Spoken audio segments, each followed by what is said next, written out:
Yo, it's your boy Wallon. You to the YouTube gang. Got another extra for y'all today. Yo, man, we got Gotham Knights, how the skill trees work in Gotham Knights. So I am planning to play this game when it first come out. I don't know how much I'm gonna play it on my line, on my channel, but I'm definitely gonna play it when it comes out. So, the skill tree. So let's see with the skill tree how that's gonna look on Gotham Knights, which is from IGN. Gotham Knights has an unexpected philosophy at its heart. While it might be a game about 4 superheroes trying to fill the void left by a murdered Batman, the developers don't want you to feel like you're creating 4 successors. They want you to find a favourite and turn them into a single, new Dark Knight. We always understood that there had to be a sense by the end of the story and by the end of your kind of investment in the hero that you have in some way transcended the obvious potential of this character in order to become a symbol. This is someone who I believe can fill the vacuum Batman has left behind. So that's such an essential aspect of the fantasy that we felt like there needed to be a moment where that was reflected in the ability tree, where it was reflected in the kind of RPG foundations of the game. With that overall philosophy in mind, a game mechanic that has you constantly changing and experimenting with new techniques feels apt. Gotham Knights offers a lot of options in that regard, from new superhero suits to ability-changing gear, but it doesn't make that idea clearer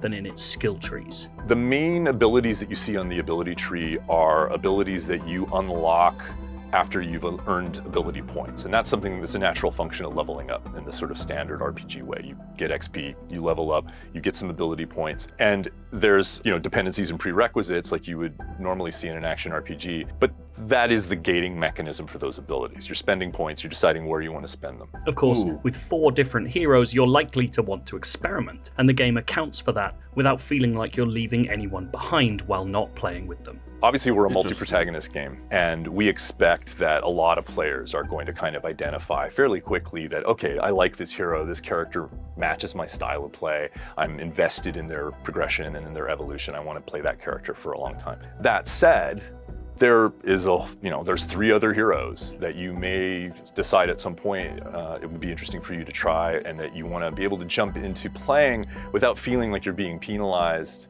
or need to go back and redo a whole bunch of work in order to kind of get them advanced. So then what happens is, if you decide to switch characters, basically you now have a kind of surplus of ability points that you can go into the menu and spend. You'll sit there, you'll allocate them, you can look at the whole ability tree, you can decide what you want to have access to. The skill trees themselves are made up of a mix of ability or stat-changing upgrades, but the paths they take you down are purposely varied, allowing you to build different versions of the same hero. Batgirl can specialize in one-on-one melee combat, but she can also focus on hacking abilities or survivability. Nightwing can build on his acrobatics, but can also offer massive buffs for co-op play. Robin can improve on his preternatural talents for stealth, but he could equally work on tech that helps provide decoys or enhance elemental effects. And in this footage, we're showing off all of Red Hood's trees in their totality. So the marksman tree is kind of self-explanatory. It's really about dealing more damage at range. That skill tree focuses mostly on damage per second and rewards for shooting and rewards for taking the time to use precision aim. The brawler skill tree is about melee combat, but more importantly, it's about powering up the fact that Red Hood is our largest character and he's got the best grab and throw mechanics in Gotham Knights. That's a really sort of brutal hand-to-hand focused skill tree. So if you're into that style of play, it's a great place to invest early to get the most out of Red Hood. The Vengeance tree is essentially reflecting Red Hood's rage in different ways. He can be an intimidating character. It's sort of about leveraging parts of his personality and embodying them as abilities that allows him to be more frightening and to deal more damage against certain types of enemies that he is truly angry inside about. Now, you may have noticed that there's a 4th tree on that list, Knighthood. Perhaps the most interesting of all the ability options, Knighthood is available for every character and represents a moment of self-actualization where your hero has worked out how they can become their own Dark Knight, rather than just a new Batman. Knighthood will begin to unlock after a specific point in the story, but every character will have to complete a set of unique challenges to begin earning the abilities inside. Unlocking the Knighthood tree gives you a couple of things. It unlocks the heroic traversal for that hero, so if you're Batgirl, suddenly you can glide. It unlocks your ultimate ability for Batgirl, that's the drone, and it unlocks the Knighthood ability tree, where you can start to add additional, very powerful mechanics to your hero that are otherwise not available to you until that point in the story. Once you've unlocked knighthood for one character, you don't need to go and do the story beat again for the other heroes in order to gain access to that progression. Nice. But you'll need to go out and do the challenges for that hero that are associated with these additional abilities. Knighthood is a truly interesting combination of narrative and mechanic, a way of using traditional RPG ideas to help tell the story of Gotham Knights' budding heroes. So literally, there is a moment where it's possible for you to kind of have this epiphany with your character, right? It can be the moment that Robin suddenly, he's like staring at the Batman shrine in the Belfry, and he's like looking at the gauntlet, thinking about the technology and how Batman used it, because he's like the most recent member of that team. Ooh. And Robin's thinking to himself, wait a minute, Batman wasn't just what was in the Batcave or just what he had on his person. It was also his relationship and his connection to the bigger universe of these superheroes, right? The Justice League satellite. So that's kind of the moment where he goes, wait, I can tap into that. I can absolutely tap into that. And if I use it this way, it's going to open up a set of abilities and some ways of fighting crime. And so that first moment is what opens up his heroic traversal. It's where he goes, I can do short-range teleportation. So, these are the kinds of sort of thematic links that we've tried to create with the Knighthood branch. And alongside all of these skill trees is another menu of unlockables, momentum abilities. These amount to special attacks that can be assigned to specific button combos. Many of the momentum abilities tie into the skill trees, but they're earned differently. In the case of the momentum abilities, you're getting those by engaging in challenges in the world. When you look at the momentum ability breakdown, in order to unlock that, I need to do the following 4 or 5 things. The most amount of synergy between abilities in different trees actually happens between the momentum abilities tab and the rest of the trees. For example, Batgirl's Beatdown is a momentum ability, but can be powered up by other abilities in her tree that allow her to do it more effectively and with piercing damage, which the ability doesn't usually have at the start. The developers' goals with all of these trees isn't just to tack on RPG mechanics to an action game, but to provide a legitimate sense that your heroes are growing, learning, and changing throughout the course of Gotham Knight's story. As a player, you're being asked to help create your own versions of those heroes, and the team doesn't want you to simply be able to fill out an entire skill tree on your first playthrough, encouraging you instead to pick and choose carefully. If you're playing through Gotham Knights in a regular way, so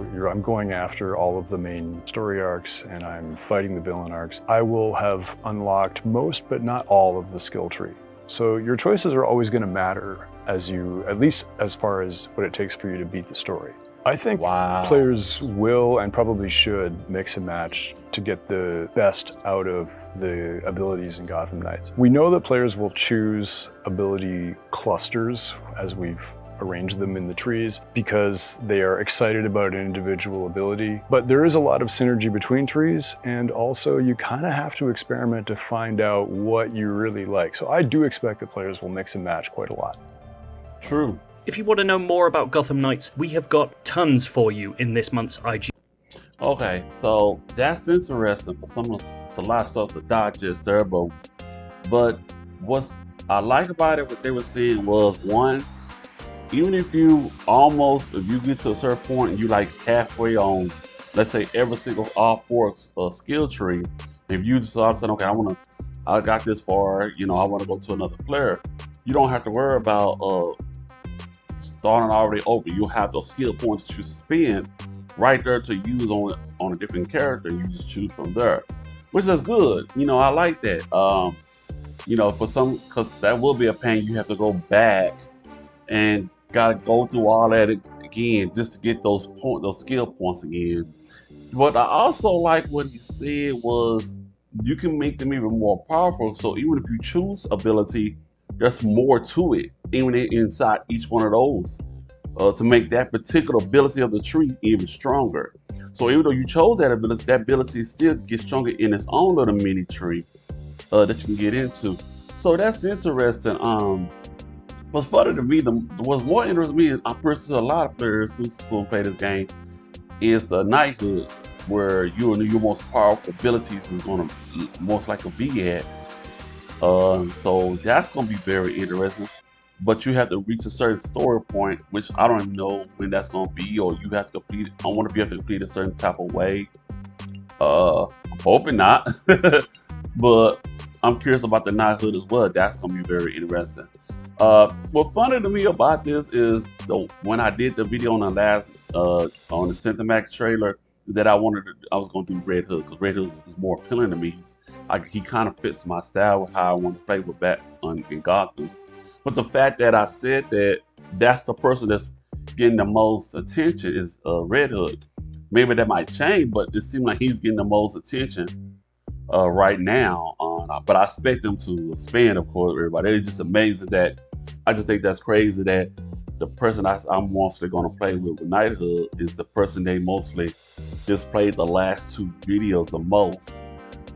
For as you know, how many ways that you can go with a player and the tree, but it's circling around Red Hood. But anyway, yeah, man, it's a lot. It's a lot. I like it, man. The four trees and the mini tree behind those skills, you make them even more powerful. You can mix and match. You don't have to be stuck to that one particular skill tree. You can go across multiple mixed ways. So yeah, it's very interesting. I'm looking forward to it. But anyway, that's my reaction to Gotham Knights, how the skill tree work. IGN, like, subscribe, support Warbone, and out.